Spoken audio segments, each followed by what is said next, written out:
What is your self-talk like? Right? What is your self-talk? What are you saying to yourself? Because if adversity is occurring and the first thing you do is have negative self-talk, then you need to stop listening to yourself and start talking to yourself. If you don't have the right mentors around you, you will not grow. We have so many avenues of different businesses now that if you don't go out and actually meet more people, your business is going nowhere. I believe that we're going to see a big difference in agents of the future who are more ethical and who have better systems, and hopefully it would change the ethos that some people think about real estate agents and the whole thing of we all drive flash cars and wear nice suits 24/7. Welcome to the Upshot podcast by Homely, where we invite you into honest conversations with entrepreneurs, challengers, and long-standing legends shaping the real estate industry today. Today on the Upshot podcast by Homely, we speak with Kizzy Okoukoni. He is the founder and CEO of the Flash Property Group here in Melbourne. Kizzy was a teacher in a former life, and today we talk about his passion for real estate, mental health, and of course his love for teaching and coaching within the real estate industry. Kizzy, great to have you on the program. Oh, thank you for having me. It's an absolute pleasure to be here. Fantastic. Now, look, I think a really good place to start is just with the property space. Obviously, the residential property market is a little bit challenging out there, and with your business, you do both residential and commercial. From a commercial standpoint, I guess we don't talk too much about that, but what's your thoughts on the commercial sales and leasing at the moment? How's that all tracking? Okay. There's been a big upswing in the marketplace in commercial. What we've seen, especially what I've seen within my own business, is leasing is booming. We're doing really well with leasing. Over the pandemic, a lot of businesses shut down, but now we're getting a new breed of clientele, one to set up businesses that can withstand another lockdown. So I'm seeing a lot of inquiries in the medical space, especially within my own business, as well as cafes opening up. So people are really trying to find those niches within the market that is actually going to sustain anything that the world throws at it. Yeah, it's an interesting one. I know that a lot of businesses struggled through the pandemic, but it seems that confidence is booming again, and everyone wants to throw money around, even though we should probably be clamping down on our spending with inflation as high as it is. But here we are. But a lot of agents that I'm speaking to out in the marketplace are saying that we may have reached the bottom on the residential front, and that even if we have one or two more interest rate rises over the next few months, that's already been priced in. Did you have any thoughts on that? Is that the way that you see things on the residential front? Well, the thing is, over the last couple of years, I believe every economist has basically got it wrong in a lot of cases. Yeah. So some of them have got little bits right here, but no one's actually been able to piece together what's happening in the marketplace, because we've never seen this kind of marketplace before in the residential area. So where people are thinking the market's coming down or going up or sideways, it is right now, it's unprecedented. And the one advice I would give to any real estate agents out there is have your systems in place and follow the tried routes in the past, because those still work. The basics of real estate still work. You still need to pick up that phone and still do those step-by-step processes that you had always, and don't try and second guess yourself. Just go for it and keep pushing forward. And interesting you say that, because this weekend that just went by, we had the highest auction clearance rate so far. And I was talking to the wife about this, and I said to her, my theory is that over the Christmas period or the last quarter of last year, everyone that purchased the property has now settled. So they've all got cash. And it could be that the last couple of weekends have been the first time they've been able to go out there.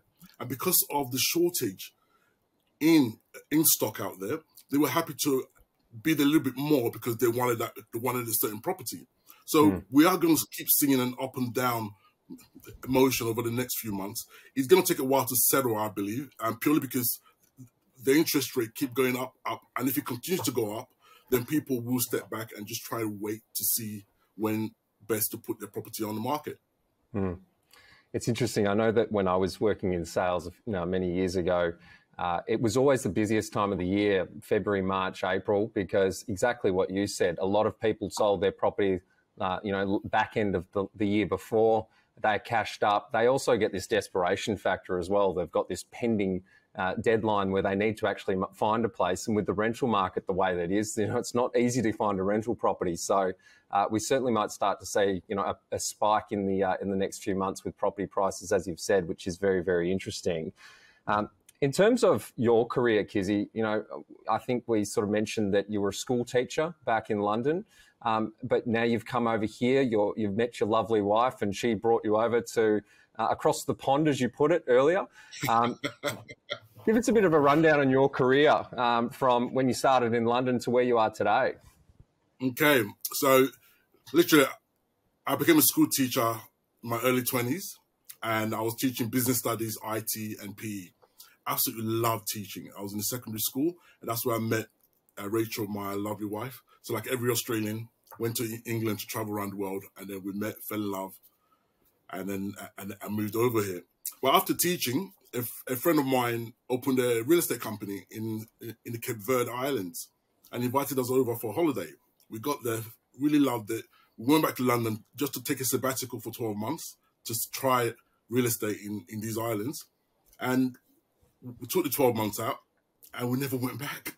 It was just that easy. It was something that happens in life that just changes the momentum of where you're going to go. And once we're in the islands, Rachel and I were teaching real estate, we're coaching the agents, and I was an agent myself. So I really got to learn real estate, really grassroots in those islands. And it was really, really, really exciting to be there. So from there, we decided to get married, moved back to Australia in 2009, bought a house, and we looked at the marketplace. Do I go back into teaching or do I continue real estate? And at the time, teaching was paid really poorly, so we decided to go into real estate. And then I kicked off at Barry Plant in Oakley. Okay. And I kid you not, absolutely amazing people I worked with. There was a husband and wife couple, Dean and Kylie Siriani, who were just phenomenal. They really worked hard with me. They did a lot of stuff with me to help me get up to speed. And one of the interesting things about working in Oakley is I'm 6'4", and I used to go door knocking, and people let me in. People let me in the houses. I'm like, yay! Because in East London, people will not let you in. But here, they let me in, and I was able to get listings. So it was quite an interesting start to my career with Barry Plant. The training they provided me, really, really top notch. I really enjoyed the training that they did. Did my auctioneering with them. Yep. And then literally from there, I moved to commercial. And part of the reason we moved to commercial was the wife and I wanted to have kids, and I wanted my weekends back to do more, so I could spend time with the kids. And moved to commercial, worked for Dixon Kessels in South Melbourne. Okay. Phenomenal brand. Yep. John Pratt, Simon Regan, top operators. They literally schooled me on how to do commercial real estate. And they showed me a lot of systems, which I use to this day. And I have so much admiration for those guys. They really helped me through the time. And then from there, I moved to one of the top firms in the city. And after them, I got made redundant in 2016.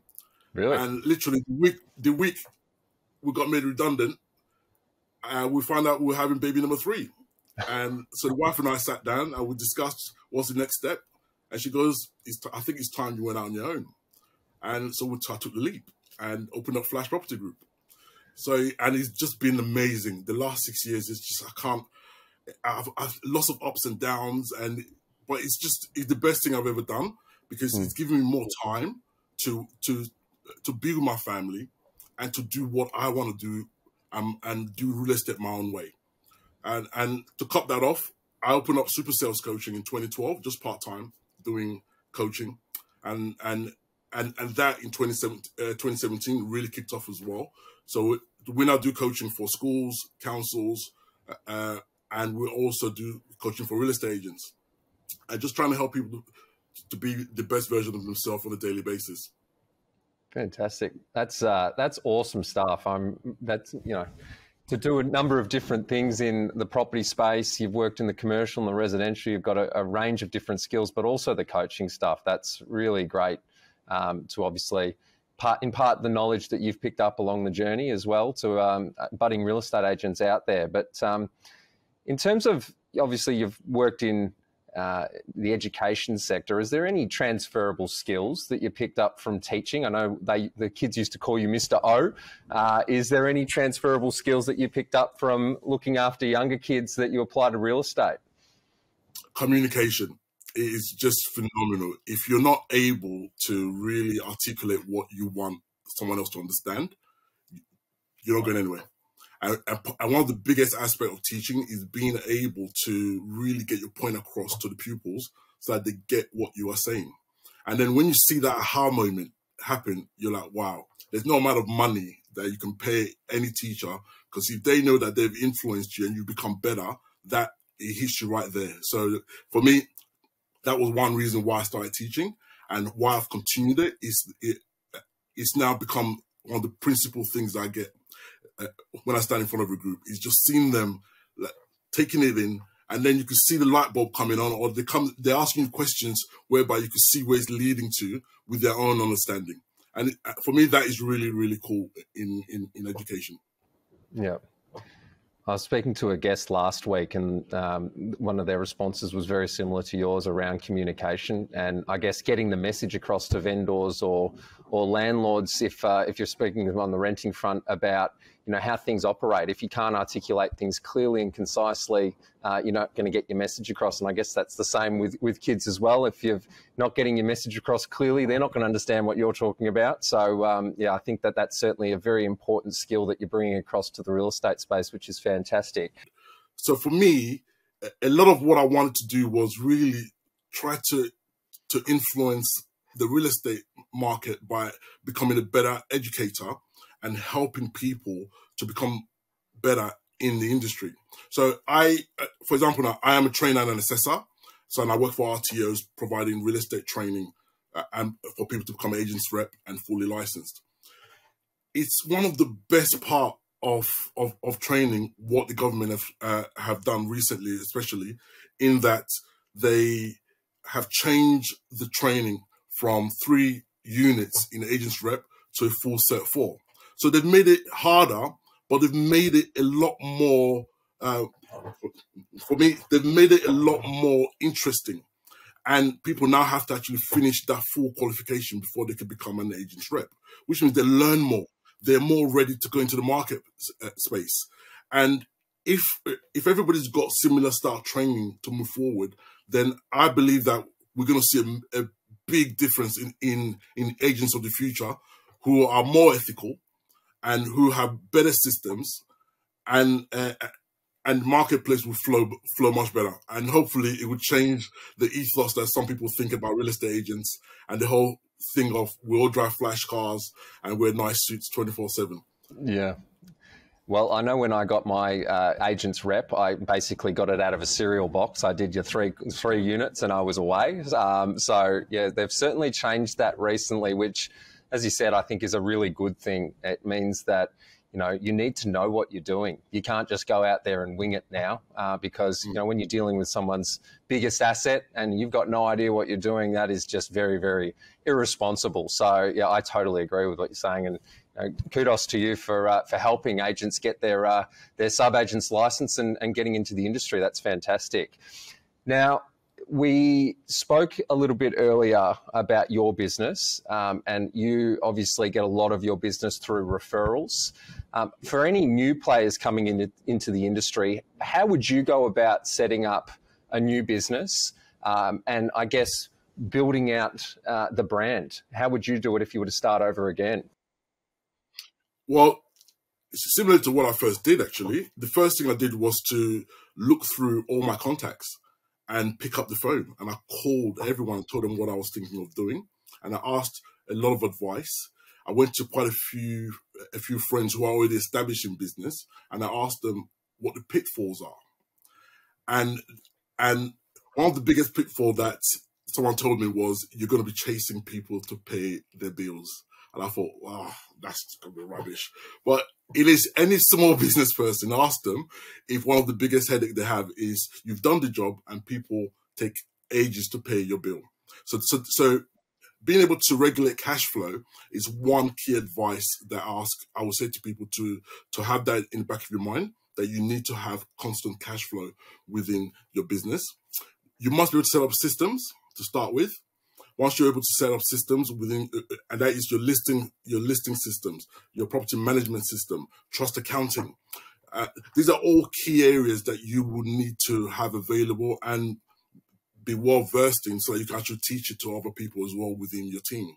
Because you will also become a teacher now, not just someone that owns the business.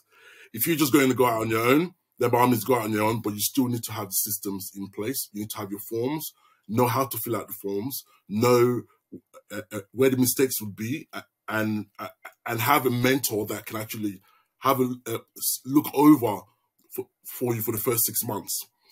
And that is pivotal in what you are doing moving forward. Is if you don't have the right mentors around you, you will not grow in your business. And then you look at all the sub businesses that complement your business. For example, now once a week I catch up with either a solicitor, a conveyancer, or a financial advisor, and we just talk about each other's industries. What's going on in yours? What's happening? And they become your referral partners. Yeah. And so as I close deals, I refer them to a conveyancer or a solicitor, and vice versa. So these are people that are critical within our industries that we must make sure that we meet up with, find out what's going on in their end, because your business affects their business. Yeah. And right down to the people that are doing fit outs in offices. It is phenomenal the amount of business that I now reciprocate with fit out people.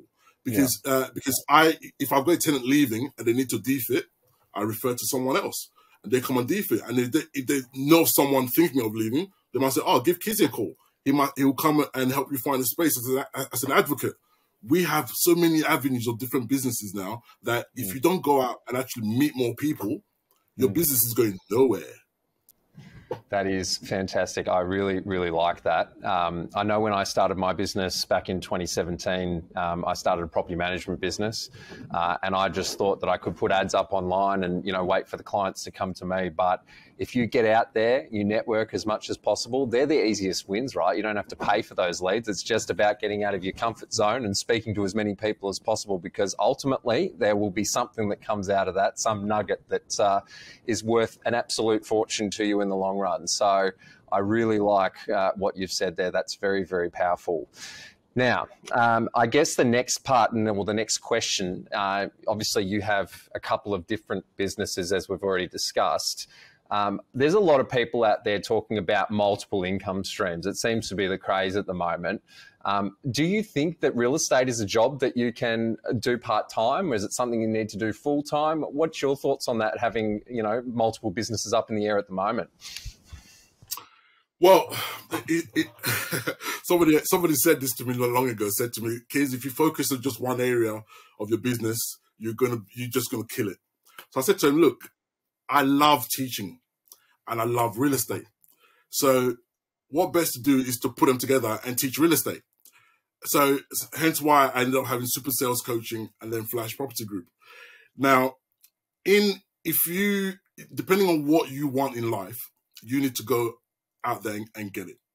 If real estate is the vehicle you want to use to generate wealth, to feed your family, to own properties, then you need to be in 100%. That means you're doing the 12-hour days, the 14-hour days. There's no 9 to 5 and then you clock off and you're gone. No, it's hard work. It is not easy.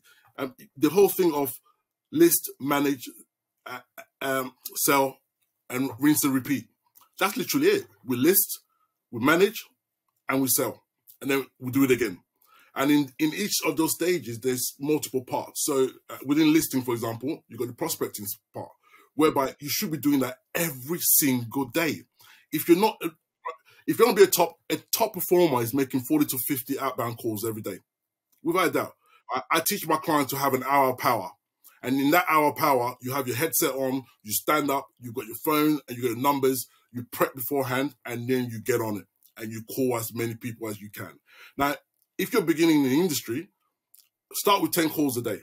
10 calls, that's 50 a week, 200 a month. I guarantee you will see what will happen.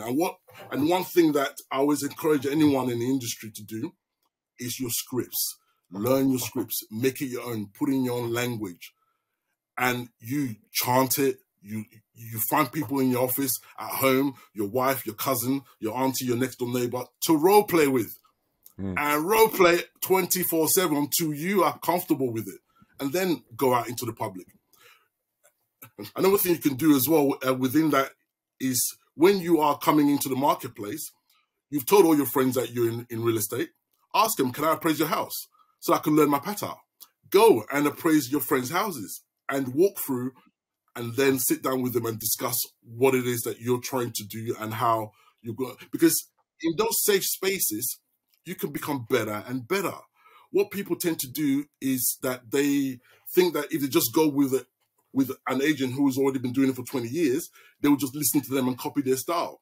No, do not copy other people's style. You can take bits from them and make it into your own, but you have your own style, and you embrace that style, because not everyone's going to like that style, but it's okay. Not everyone's going to like you. That's okay. Move on. It's like a water off a duck's back. Move on. Because what people get hung up on is, oh, they don't like me, so they didn't give me the listing. No, you just weren't good enough. Right? Your skill set was not good enough for you to get that listing. Well, that's okay. You need to be able to look in the mirror and say to yourself, right, well, what do I need to now do to increase my skill set? Do I need a mentor? Do I need to get a coach to do this? Do I need to listen to more podcasts? Do I need to ask my directors to help me with role playing and how to overcome objections? If you're not able to ask yourself those hard questions, you're not moving forward in real estate. Yeah, I think that the training side of things is very, very important. You'll be in a living room one time and you'll get asked a question that you've never thought about in your entire life. So the more that you can train up and think about all the random questions that may come up, you'll have more time. It'll be easier to answer. You'll be far more confident in delivering it, and you'll win a lot more business. So, yeah, I think that that's very, very important.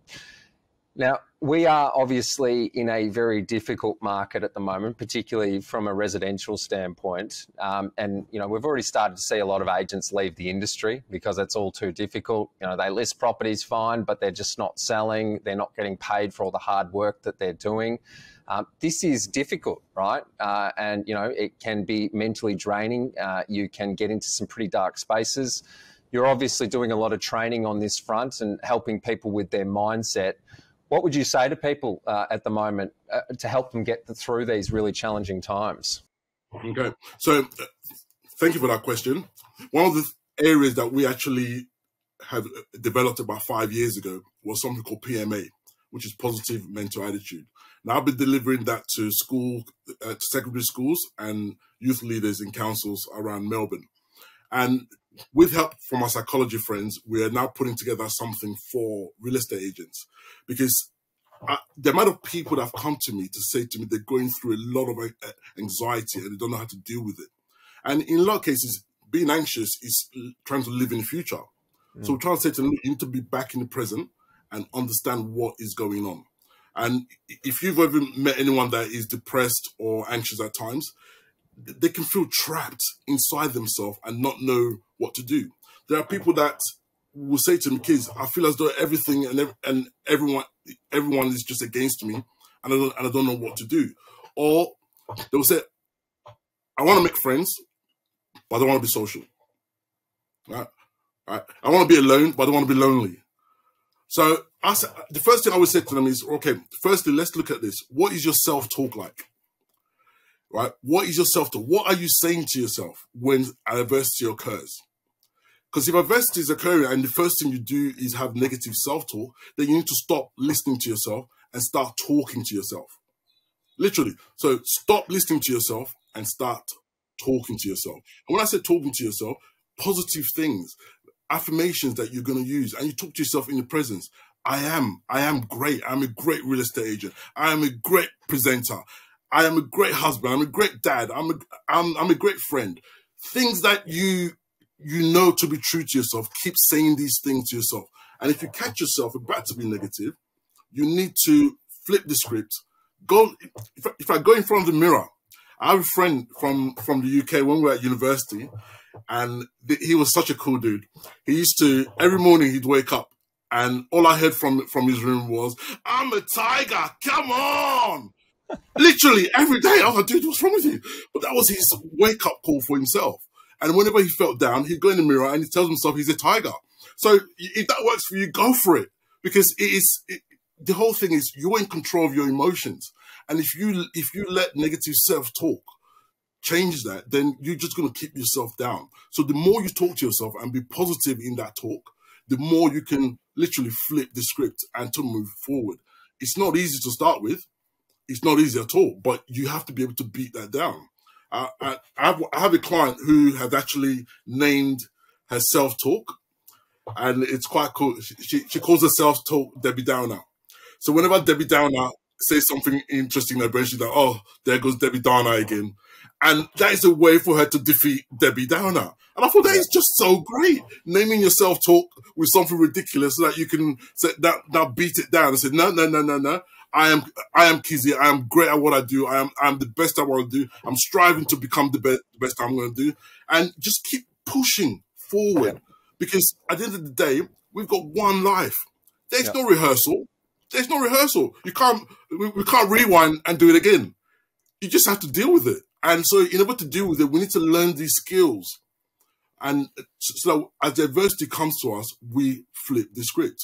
For the people that are leaving the industry, it's purely because a lot of them have never experienced this marketplace and they don't know what to do. So in that, they need to increase their training. They need to find out what other people are doing. Go to your top performer. Ask them, can I buy your coffee? Tell me, what are you doing differently so that I can learn?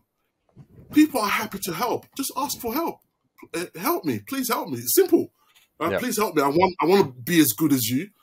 Help me. Tell me what I can do differently with my business to help me grow. And if you're not able to ask for help, then yes, by all means leave. But if you want to stay in the industry and grow and become better, ask for help. Ask for help, whether it's your mental state, your business state. Ask for help. It's something that as human beings, we can do. And whenever anyone asks you for help, what have you done? You've always helped, because we all have that nature in us that we want to help. So you say to mate, can you give me a hand, please? Of course. What do you need? And people have that connotation and intention to want to help. So ask. So I've got a question for you then. I would always get very negative when, I didn't have a good month of sales or a couple of months and my retainer was building up and I was getting very, very down on myself. What would you say to me in that situation? How would you get me out of that hole? Then you've got this financial pressure building up in the background. Things are seeming all too much. It seems like the only thing to do is to get out of the industry. What would you say in that situation? Okay. The very first start of you in real estate is going to be hard. And I went through the same thing when I started at Barry Plant. That the first 3 months, I freaked out. I'm like, what's this retaining stuff? It just kept on building. I'm like, oh my God, what's going on? Right? Yeah. So, but in saying that, like I said, I was fortunate enough that I had some good people around me.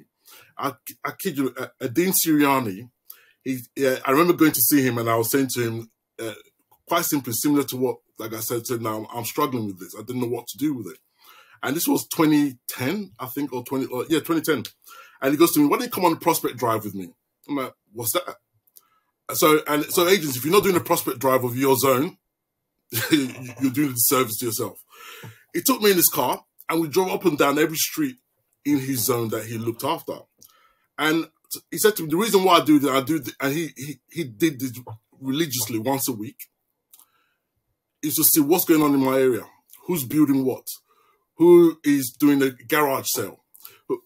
Who's got stuff outside the house looking as though they're about to sell? And then when he saw something of interest, he stopped the car and he went in and knocked.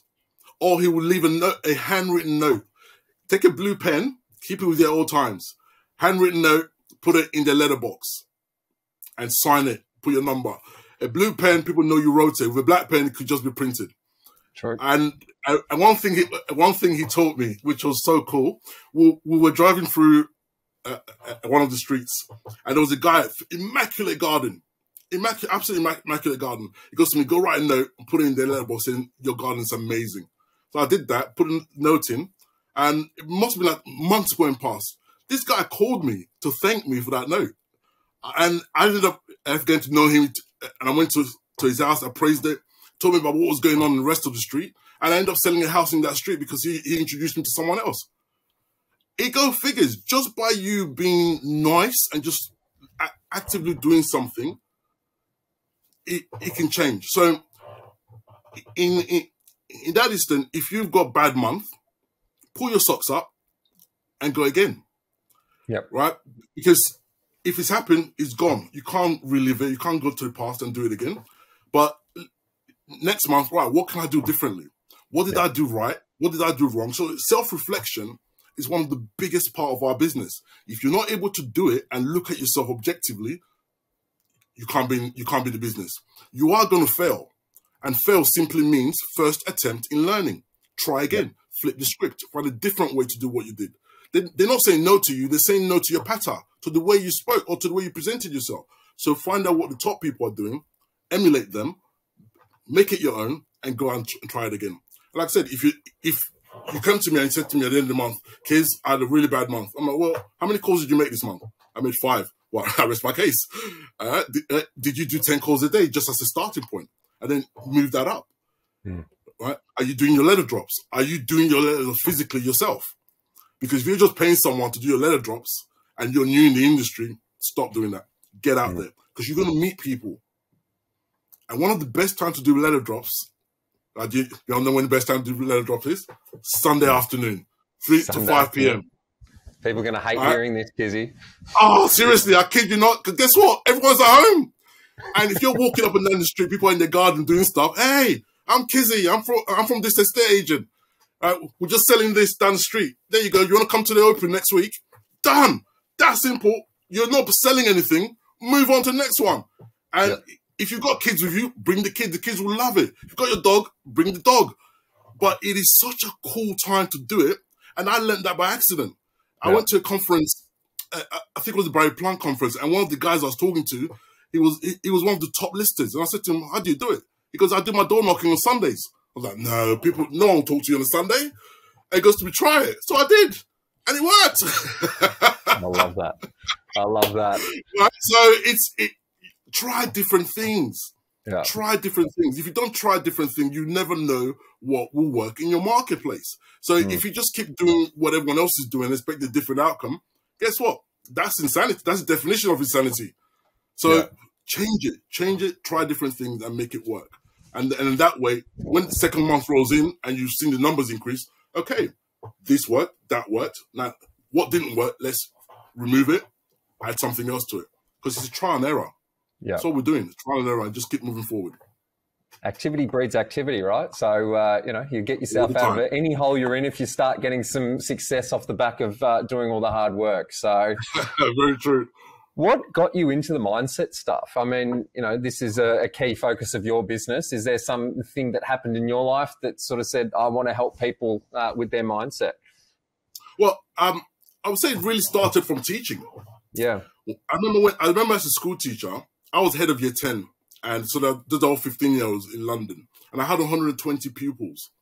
Now, on a Monday morning, I'd have a line of kids outside my office wanting to talk to me about their weekend. And I became an agony uncle to them. And they would just dump on me. I remember I would come home and the missus would go, are you okay? I'm like, no, I'm emotionally drained because I was just giving.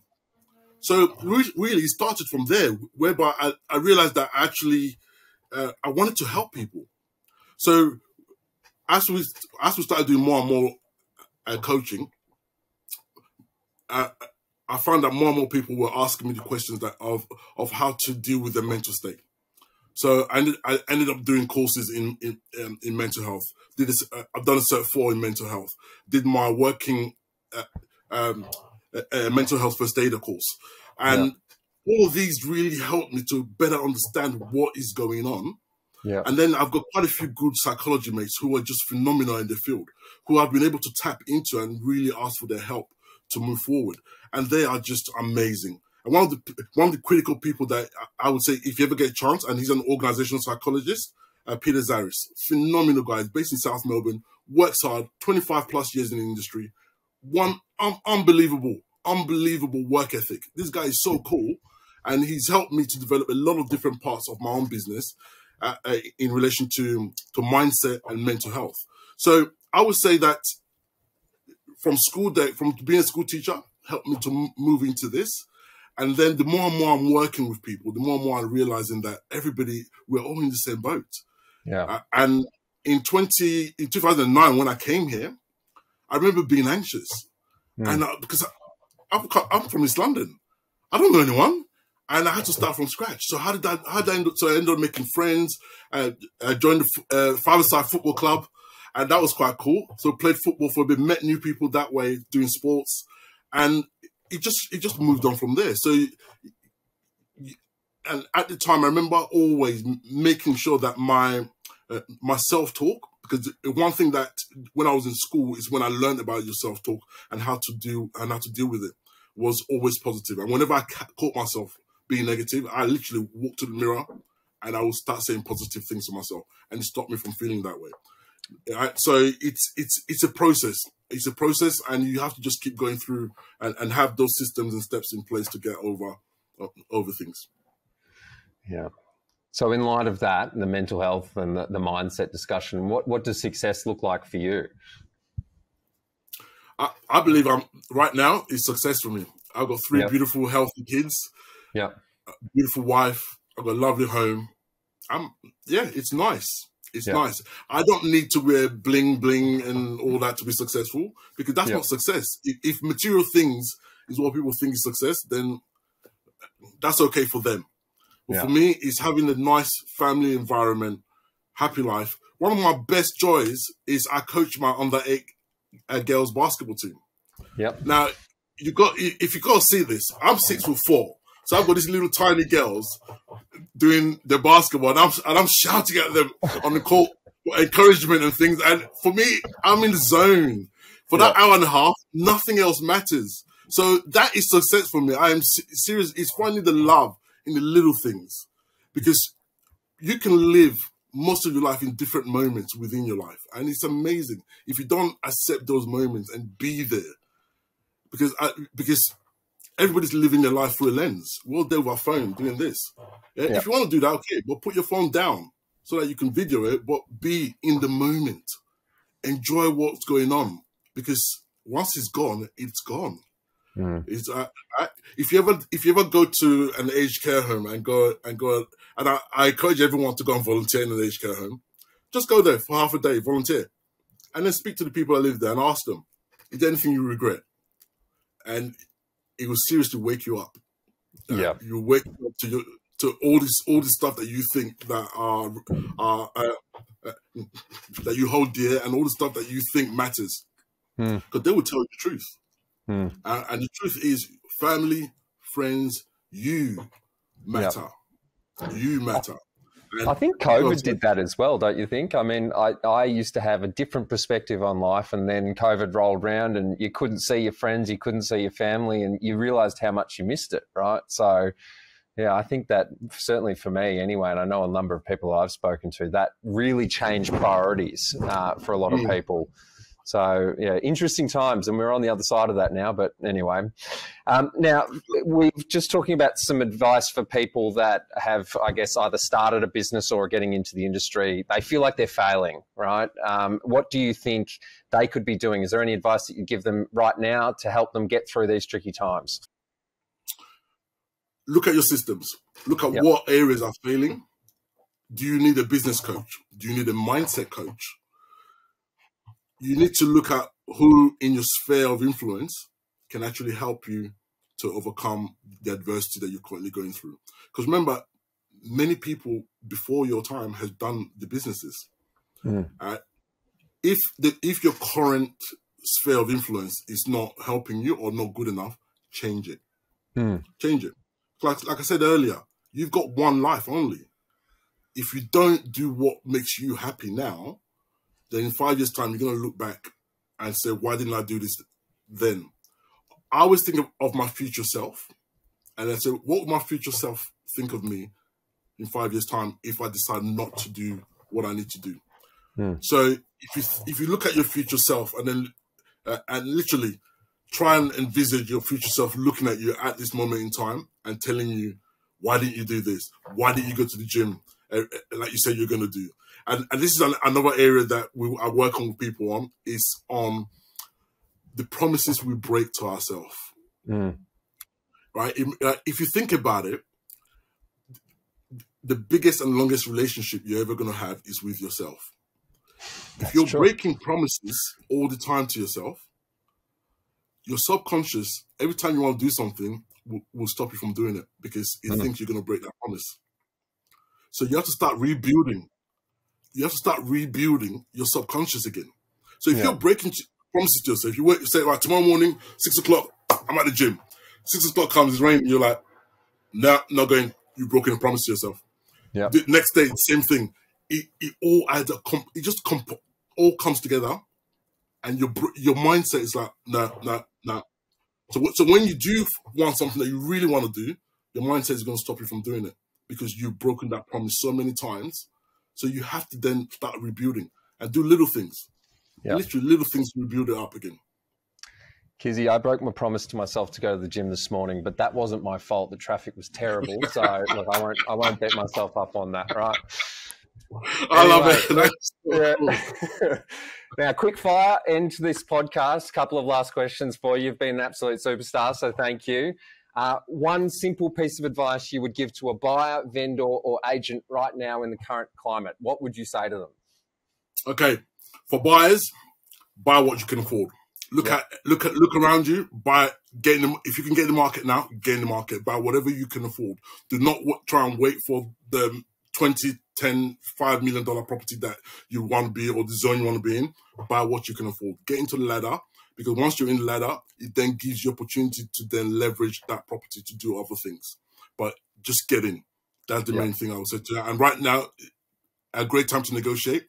Find something that you love and within your price point that you can make sure that if interest rate goes up by about 3 or 4%, that you can afford it. Yeah, that's what you have to do. You have to future-proof yourself. With sellers, if you're gonna sell, remember, if you're selling, remember you're gonna sell and buy in the same marketplace. So it's not so much what you get for your property; it's also what you're going to buy to replace it. Get advice. Stage your home. If there's little maintenance stuff that needs to be done, do it. Get it done. Because that could be the difference. You're getting an extra 10,000, 20,000 and for yourself. I remember one thing: when choosing agents, it's not necessarily the cheapest agent that is your best agent. Yeah. Okay. So the cheapest agent is not necessarily your best agent. The one that's going to give you the most value and get the best for you in the marketplace would be your best agent. So you need to be able to understand that part of real estate. And for agents moving forward, it's hard work. I said earlier, pull your socks up. It's a grind, but there's success at the other side. Just remember, right here where you're scared of everything, once you get over that fear, you're good to go. Have your systems in place. Talk to mentors.